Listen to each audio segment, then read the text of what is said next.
respected fellow practitioners and guests.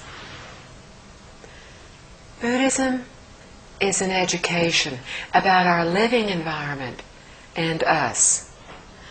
The Buddha taught us to reflect on our thoughts, speech, and behavior, and to consider the consequences they evoke. Most importantly, he wanted us to restore our original, complete wisdom. He taught that everyone possesses the ability to attain complete understanding of life and the universe. But because of delusion, we are currently unable to understand. Blinded by discriminatory, wandering thoughts and attachments, we have forgotten the original purity of mind of our self-nature. We have therefore caused ourselves much unnecessary suffering. To counteract this, the Buddha taught us how to cultivate. His intent was mainly to help us to rid ourselves of our delusions and attachments. If we brought together the 6 paramitas, we would have the practice of giving. Giving simply means to let go. If we can let go of our greed, anger, ignorance, and arrogance, we would always dwell in purity of mind. If we can let go of all discriminations, worries, and attachments, we will have peace, spiritual liberation, long and healthy lives. If we can let go of our own viewpoints and work together for the benefit of all others, we will achieve harmony with others, societal stability, and ultimately world peace.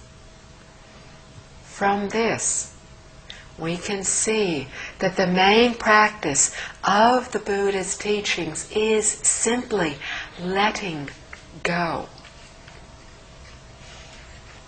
When Buddha Shakyamuni was in our world, he not only used words to teach, but made an example of himself for all others to follow. He let go of all desires, worldly attachments, fame, and wealth to lead the life of a monk. He lived a life of simplicity, purity of mind and body, and happiness. Ordinary people might view his life as bitter and miserable, but this is only due to lack of understanding. One with wisdom would view things very differently, for they would see the Buddha's life as one of true liberation, happiness, and fulfillment. The Buddha does not have useless thoughts, discriminations, wandering thoughts, or worries. He is perfectly contented. He accords with all conditions. He emanates wisdom in every thought and deed to teach all other sentient beings. The Buddhas live lives of wisdom. We live lives of anxiety. The Buddha's teachings show us how to change afflicted lives into lives of great wisdom. From these teachings, we will learn how to restore the ultimate and complete wisdom and abilities of our original self-nature. This will allow us to attain true happiness and prosperity. In our world today, there are at least 5 different types of Buddhism. The first is the authentic Buddhism, the education of understanding the true reality of life and the universe. This is what was originally taught by Buddha Shakyamuni. When the Buddha was in our world, he would give a teaching in response to a question. After he taught, his students would give rise to more questions. He would reply by asking a question in return to help his students realize the answers for themselves. This was essentially a classroom discussion. He neither conducted ceremonies nor performed rituals. Unfortunately, this authentic, original education is rare today and difficult to encounter. The remaining types of Buddhism are more or less deviations of this original type. The second form is religious Buddhism. Originally, it was not a religion, but now it has become one. We can no longer deny this because everywhere we look, especially in the East, it is displayed as a religion. Unlike the learning centers of the past, which held 8 hours of classes a day and provided another 8 hours for cultivation, today, this practice is no longer upheld. We mainly see people making offerings and praying for blessings and good fortune. In this way, Buddhism has been mistakenly changed into a religion, and often, much worse, into mere superstition. Recently, I was speaking with some people who were not Buddhists, knowing very little about Buddhism as an education. They did not even see it as a religion. They saw it as mere superstition. They saw people bowing and prostrating before an altar that contained flowers, fruits, candles, images of many different people.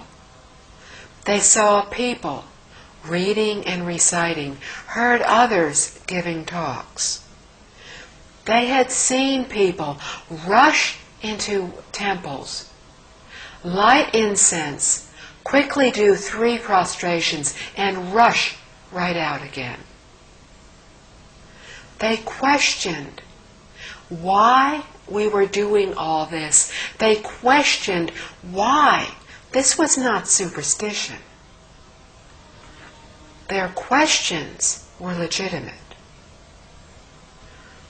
We go to learning centers not to worship the Buddha, but to remind ourselves to be awakened and not deluded, proper and not deviated, pure and not polluted.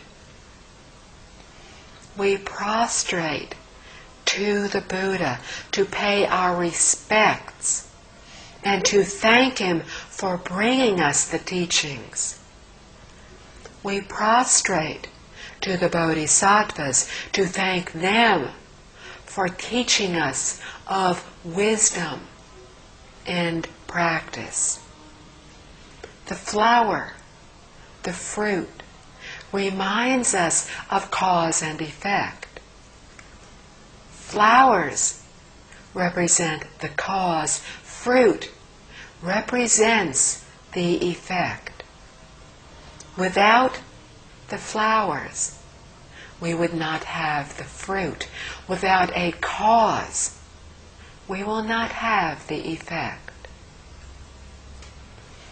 We light candles to remind ourselves of the importance of giving of ourselves to help all others. We read and recite sutras to remind ourselves of the teachings, to see that our thoughts, words, and deeds accord with the teachings of the Buddhas. We chant AMITUOFO to replace our wandering thoughts with the utmost good thought of AMITUOFO, and to seek birth into the Western Pure Land. We seek birth into the Pure Land to learn how to help all beings transcend the suffering of reincarnation. We give talks to help others understand the teachings of the Buddhas, so that they will be able to attain achievement in their practice due to their understanding. Those who rushed in and out so quickly simply had never learned the true teachings, and they were missing out on an unbelievably rare opportunity. They did not learn the wisdom of responsibility, compassion, serenity, and peace. The third type of Buddhism is the philosophical study of Buddhism, often seen at universities. But the content of the Buddha's education is a complete university in philosophy, is only one of its courses. Just as it would be wrong to think of a university as a single course, it is incorrect to view Buddhism as a single course of philosophy.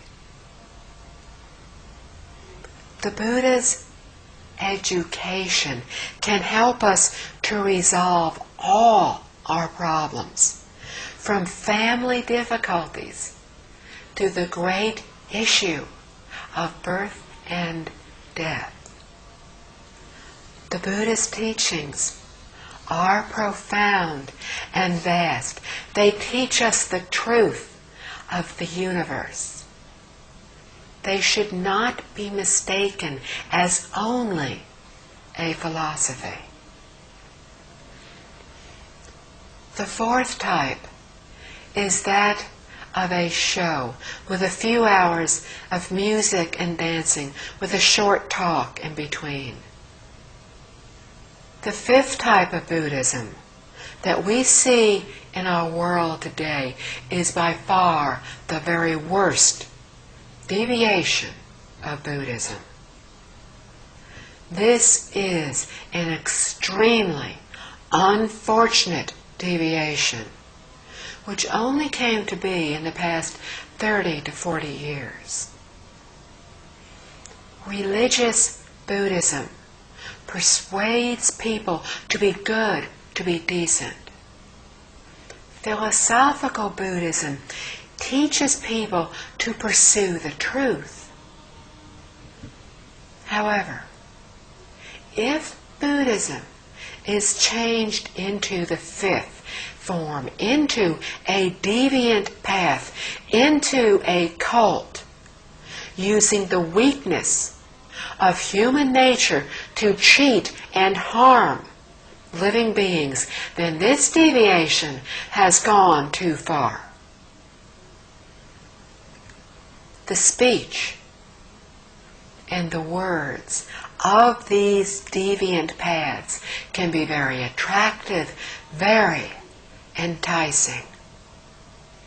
We should be very careful not to be misled by these deviant paths, or regretting will come too late. We need to recognize these four types and think carefully as to which way is most beneficial to us. We need to decide out of the entire five which one we will follow. Our goal in studying Buddhism is to uncover our wisdom. To attain this goal, we seek purity of mind. In today's society, our greatest obstacles come from television, radio, newspapers, magazines. These all contain content that can pollute our minds. We often encourage people to not even read or listen to these. When our hearts, our minds, are free from these unneeded afflictions, we will be able to live each day in peace and happiness. In this way, our minds will return to purity. With an undiluted mind, we will see life more clearly than others do. This is because a settled and concentrated mind is a mind of wisdom. The key in cultivating the Buddha's teachings is a settled and calm mind. In practicing the Pure Land method, purity of mind is of foremost importance. The Infinite Life Sutra teaches us to cultivate purity, equality, and enlightenment. Being mindful of these is cultivating awakening, equality, and enlightenment. In China, Buddhism is divided into 10 schools. Aside from the first 2 Theravada schools, the 8 remaining ones belong to the Mahayana schools. 2 schools, Zen and Xing, enter the Buddhist teachings through the method of enlightenment. They seek the great enlightenment, to understand the heart, the mind, to uncover through the method of enlightenment. Usually, those of lesser capabilities to become enlightened, to seek to uncover their true self-nature, on their own have much difficulty in reaching their goals through this method. Thus, to cultivate the Zen school requires a high level of wisdom, ability, and purity of mind. Without these, one would have to start learning from the basis of Buddha Shakyamuni's teachings. The study of these teachings is to help establish proper understanding and viewpoints. Thus, the method of proper viewpoints and knowledge is used here to enter the Buddha's teachings. There are 4 schools in this category: Tian Tai, Xian Shou, Fa Xiang, and San Lun. Practitioners of these schools study and follow the teachings to correct their erroneous views and behavior.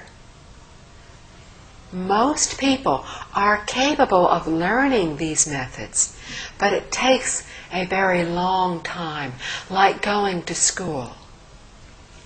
One starts from elementary school, then gradually advances, grade by grade, from junior high to high school, from high school to college, from college to graduate school.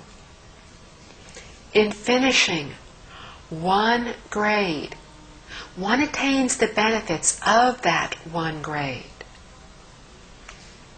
The final 2 schools are the Pure Land and the esoteric or Tibetan school.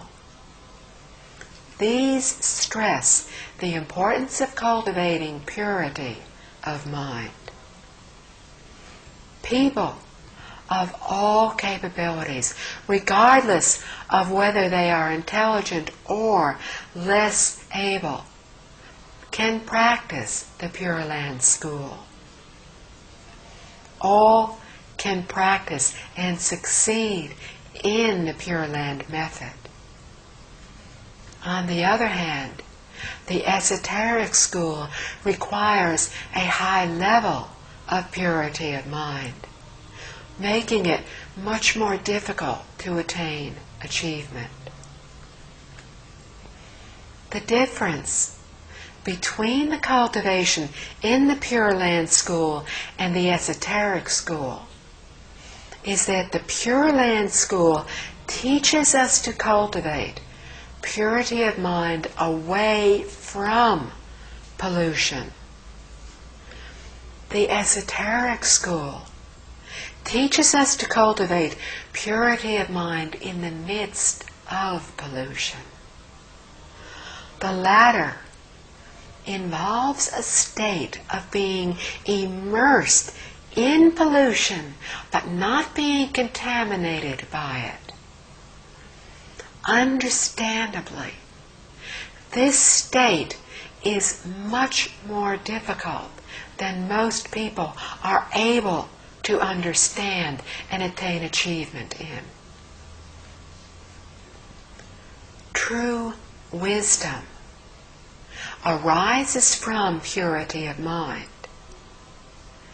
Thus, the wisdom spoken of in the Buddha's teachings is not attained from reading and studying books. The wisdom we attain from reading and studying is only worldly knowledge, not the Buddha's wisdom, our innate wisdom. True wisdom is the wisdom of our self-nature.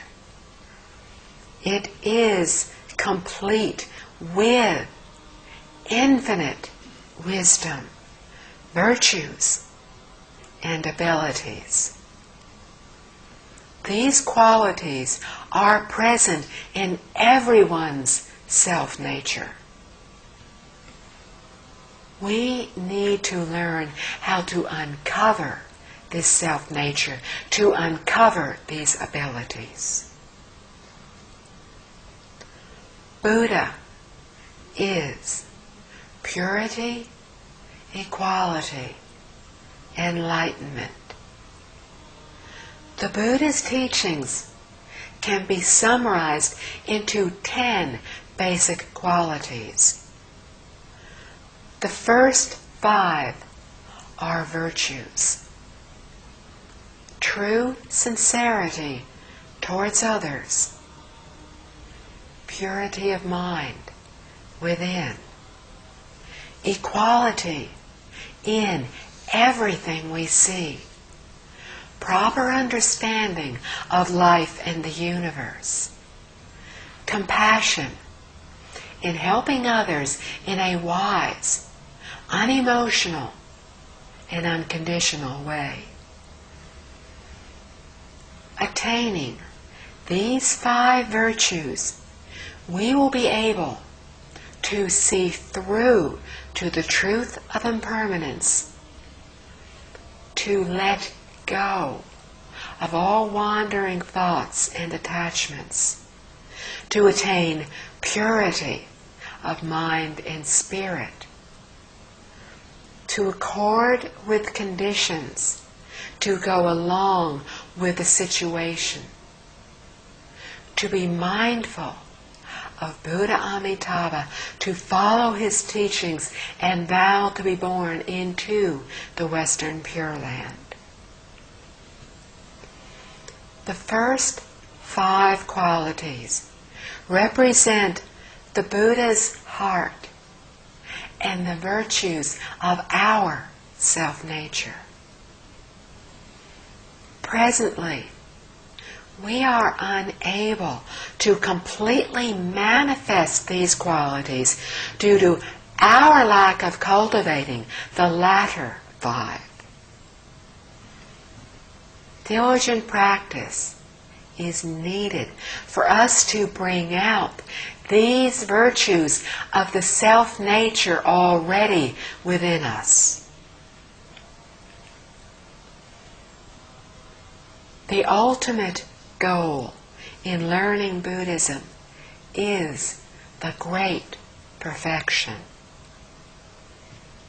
In all walks of life, enlightened beings act as role models for us to follow. Students of the Buddha can be good examples for all others.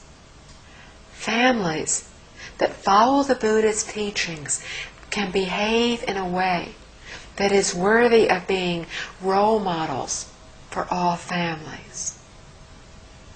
If one is still a student, then one's schoolwork, conduct, and health all become examples for one's classmates.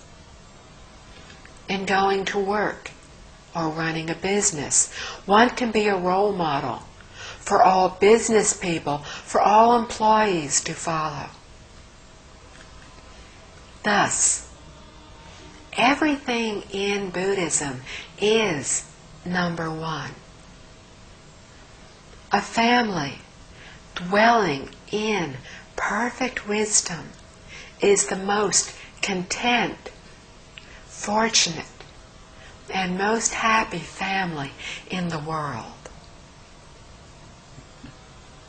Buddhism is an education of wisdom. It encompasses all things and exceeds the boundaries between countries, races, and religions. Since Buddhism is an education, followers of all religions, all belief systems are welcome and can learn and cultivate this education of wisdom. In the Visualization Sutra, the 3 conditions are the foundation for our cultivation of Buddhism. upon perfecting these three conditions, we will have complete wisdom, good fortune, virtue. The first condition consists of being filial to our parents, respectful to our teachers and elders, being compassionate and not killing any living beings, and following the 10 good conducts. The second condition follows the 3 practices that are based on cultivating the self. We take refuge in the Triple Jewels, abide by the precepts, rules, and customs, and conduct ourselves in a proper and dignified manner. The third condition consists of 4 practices. We follow the practices of bodhisattvas and generate the Bodhi mind, the great mind of understanding and compassion for all sentient beings. We deeply believe in the law of cause and effect. We recite and uphold the teachings in the Mahayana Sutras. And finally, we encourage others on the path to enlightenment. Altogether, these 11 practices each have a profound and extensive meaning and need to be put into our everyday lives, incorporated into our lives. They are the foundation of the 49 years of Buddha Shakyamuni's teachings. Mahayana Buddhism in China is often represented by the 4 great bodhisattvas, which are represented by 4 famous mountains. First is Earth Treasure Bodhisattva of Jiuhua Mountain, representing filial piety and respect. Second is Great Compassion Bodhisattva of Putao Mountain, representing great compassion. Third is Great Wisdom Bodhisattva of Utai Mountain, representing great wisdom. Fourth is Universal Worthy Bodhisattva of Ame Mountain, representing true practice. These 4 great bodhisattvas represent the core of cultivation. As beginners, we start learning from Earth Treasure Bodhisattva. For the earth is the basis of all life for all beings. Because the earth nurtures all life and is the treasury of all that is precious, the Buddha uses it to represent the earth ground, the earth mind. Our original nature is complete with infinite wisdom, virtues, and abilities. We need to learn how to open this treasure to obtain its benefits. Earth Treasure Bodhisattva teaches us to do this by being filial to our parents and respectful to our elders and teachers. For in these practices lies the key to uncovering our self-nature, to finding the treasure within our self-nature. Filial piety sounds very simple, but its meaning is very profound. Our parents have shown us great compassion, great kindness in bringing us up and educating us. Therefore, we should not only nurture their aging bodies, but we should also nurture their spiritual well-being and minds, thus helping them to be happy. This is practicing filial piety. We should strive to do our best in living up to our parents' expectations. When they wish us to be good people, to benefit society, we should do so. For children in school, it would be unfilial to do poorly in schoolwork, for this would cause our parents to be worried and disappointed. It would be unfilial if our conduct was poor, if our health was bad, if we were disrespectful to our teachers, if we could not get along with others. After reaching adulthood and entering society, it would be unfilial to be rebellious towards our supervisors, unable to cooperate with our fellow workers. This would cause our parents again to worry. From these, we can just begin to realize how encompassing the cultivation of filial piety really is.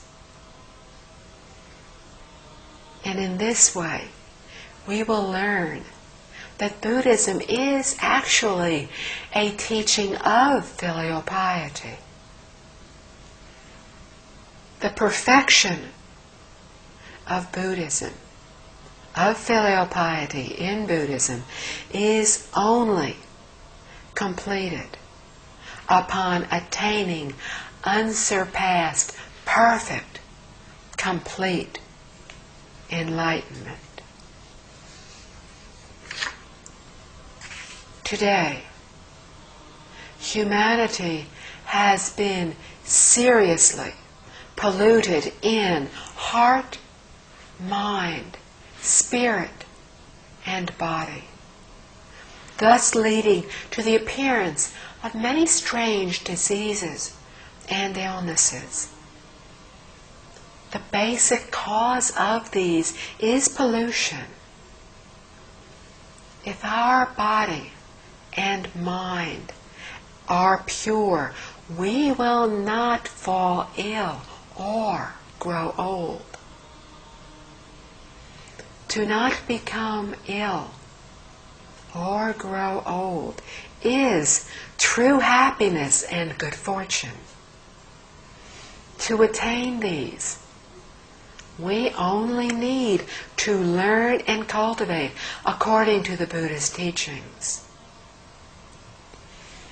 In our world today, where foods are polluted by poisons, we should practice compassion, for it is the antidote for all poisons. The Buddha said, everything arises from the mind.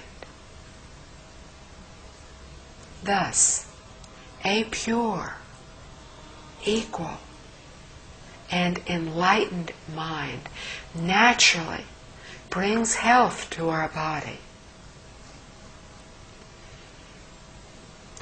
When we recite morning and evening ceremonies in front of the image of the Buddha and Bodhisattvas, It is just as if we were vowing to abide by their teachings in their very presence.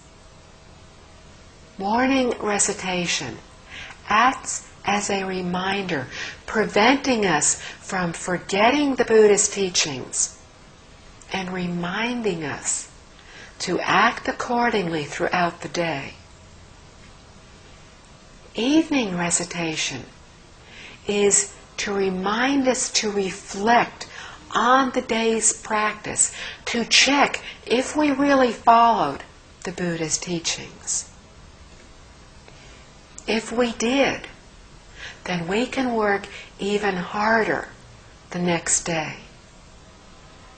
If we did not, then we need to reform, to seek to renew ourselves every day. Only by practicing in this way can the true benefits be attained. Morning and evening ceremonies are the most basic practices in our learning Buddhism.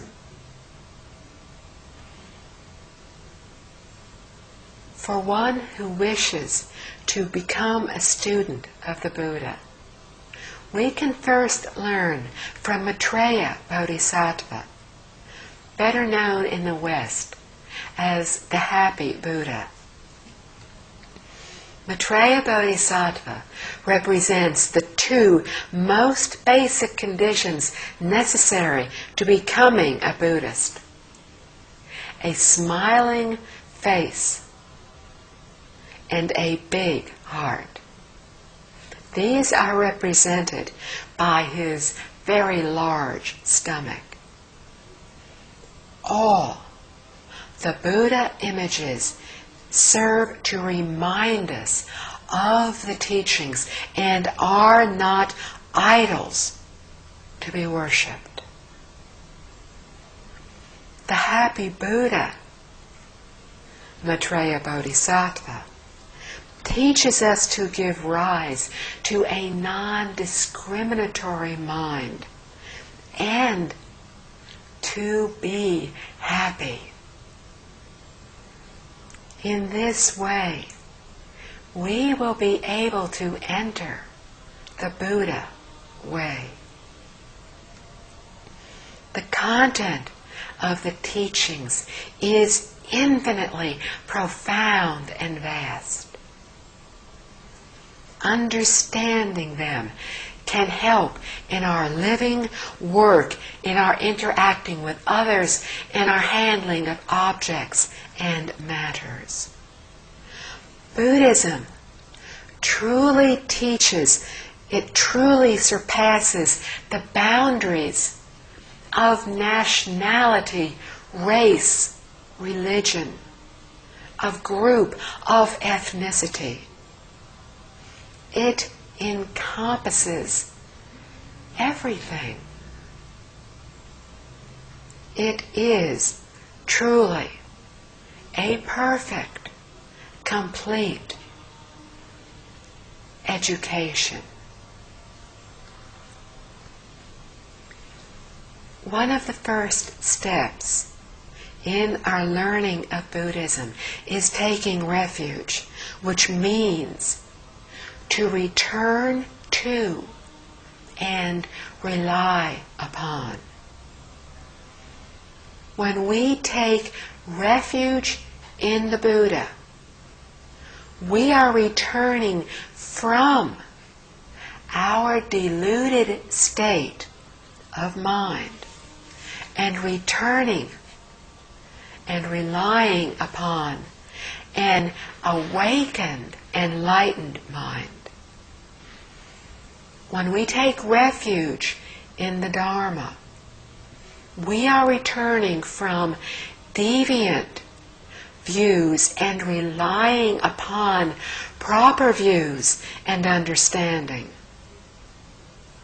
When we take refuge in the Sangha, we are returning from pollution and disharmony and returning to and relying upon purity of mind, and the 6 principles of harmony. Taking refuge in the Buddha, the Dharma, and the Sangha restores the complete wisdom and abilities of our self-nature. We will attain purity, equality, sincerity, freedom, compassion, and overall true happiness. Buddha is a Sanskrit word meaning awareness and enlightenment. When we take refuge in the Buddha, we vow to return from blind faith and delusion and rely upon understanding and awareness as a way of life. Images of the Buddha remind us to practice this awareness and understanding, and are not objects of worship. Prostrating and showing respect towards these images are only ways to counter arrogance and to cultivate humility.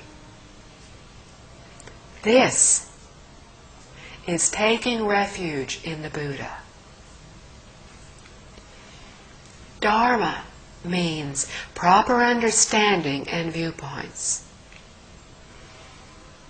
Delusion has obstructed us from seeing the truth and has caused us to look at life and the universe in a distorted, deviant way. When delusion is cleared away and our minds are pure, we will uncover our wisdom. With wisdom, we will be able to see everything clearly and completely. When our hearts are pure, we will be able to see the past, the present, and the future. Only when we have clearly seen the whole can our viewpoint and understanding be considered proper. The Buddha's mind is pure, without the slightest pollution, and therefore sees everything perfectly and clearly. We can rely upon the sutras, recorded teachings of the Buddhas, because they speak entirely of the truths that the Buddhas have seen. They teach and show us the way to attain purity of mind, to see everything most clearly, to be just like enlightened beings.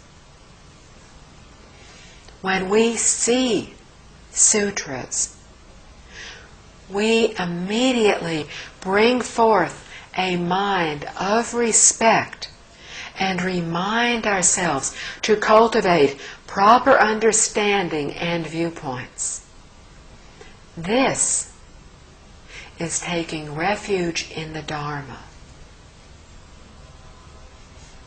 Sangha means purity and harmony. Today, our world is filled with pollution of mind, spirit, body. Even the earth and the very atmosphere are hazardly polluted.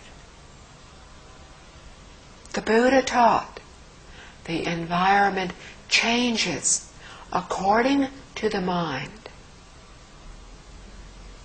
we can return from all pollution and rely upon purity of mind. Purity of mind is the key to saving our earth. There is also much disharmony today in our world among families, friends, relatives, countries. This has brought much suffering, many disasters. The Buddha taught us to rely upon the 6 principles of living in harmony, to establish harmonious relationships among others and ourselves. The Sangha also refers to a group of 4 or more persons who practice together the Buddha's teachings and abide by the 6 principles of harmony. This includes monks and nuns that we may encounter. When we see them, we should immediately give rise to a mind of purity and harmony. This is taking refuge in the Sangha. To have the mind of purity and harmony at all times is not easy. For example, it can be very tiresome to do the same kind of housework every day. This is especially so for homemakers. It seems as if one cannot be free of household chores for a single day. And many become greatly troubled by their duties. However, if we can learn to change our way of looking at things, we will be able to change, to perform our chores with great joy. Much of the problem is that ordinary people are so attached to self. They think, I am doing all this work. Poor me. I am so tired. Why should I do this for them? The more they think this way, the more afflicted they become. If we were to learn the Bodhisattva way, the way of understanding and enlightenment, and vow to universally help all beings, then our viewpoints would be very different. In following the Bodhisattva path, the first thing we learn is the practice of giving. By serving the family at home, the homemaker Bodhisattva is already cultivating giving, which includes the giving of wealth, teaching, and fearlessness. The giving of wealth can be divided into inner and outer wealth. For example, outer wealth refers to making money for our family and providing the means for its support. Inner wealth refers to using our physical energy and wisdom to support, to care for our family. So the practice of giving can be done perfectly at home. When we do our work with care, we can bring comfort to the family and admiration from others. This is cultivating the practice of abiding by the paramitas, by the precepts. This simply means abiding by the rules of the country, society, family, and doing everything in an organized way. Endurance in doing our chores without complaint or fatigue is the practice of patience. Seeking improvement every day, hoping that tomorrow's attainment will exceed that of today's, is cultivating the practice of diligence. Performing our many duties, but still maintaining a pure and undiluted mind, is the practice of deep concentration in purity of mind. It is not having discriminatory thoughts, wandering thoughts, or attachments. From within our purity of mind, we will give rise to wisdom and will be filled with inner peace and happiness. This is cultivating the practice of wisdom. Thus, with true understanding, we will discover that these 6 paramitas, 6 principles of giving, abiding by the precepts or self-discipline, patience, diligence, deep concentration, and wisdom can be practiced to perfection in all our everyday acts. Once we have performed our duties well, we will become role models for others all over the world and will set an example for all families to follow. Thus, not only can we help those around us, but extended, we can influence society, the country, even the world, in a positive way. From this, we can see that in everyday tasks, a homemaker bodhisattva is actually carrying out the great vow to help all sentient beings. This is truly being a student of the Buddhas. So if we can contemplate our duties in this way, whether we work at home or outside the home in the workplace, we will be filled with peace and happiness in all our work. How then could anything trouble us? The primary factor in learning and cultivating the Buddha's teachings is that we are able to practice them in our daily lives.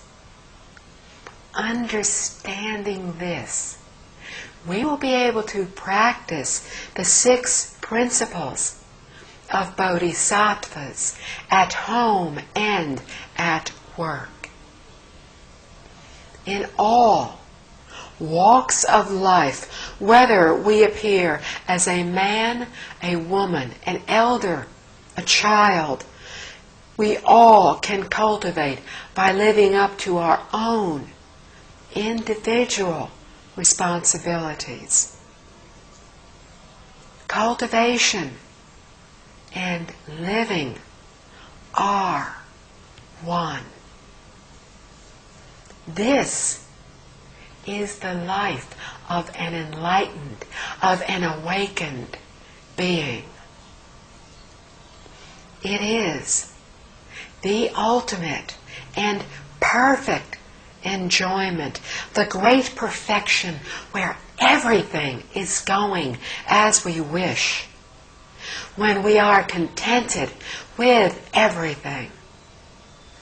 It is to be liberated, to do all that is kind, all that is benevolent, all that is noble as we wish, to do all for the benefit of others, to help all beings. It is true joy. It is the true teachings of enlightened beings. AMITUOFO. Thank you.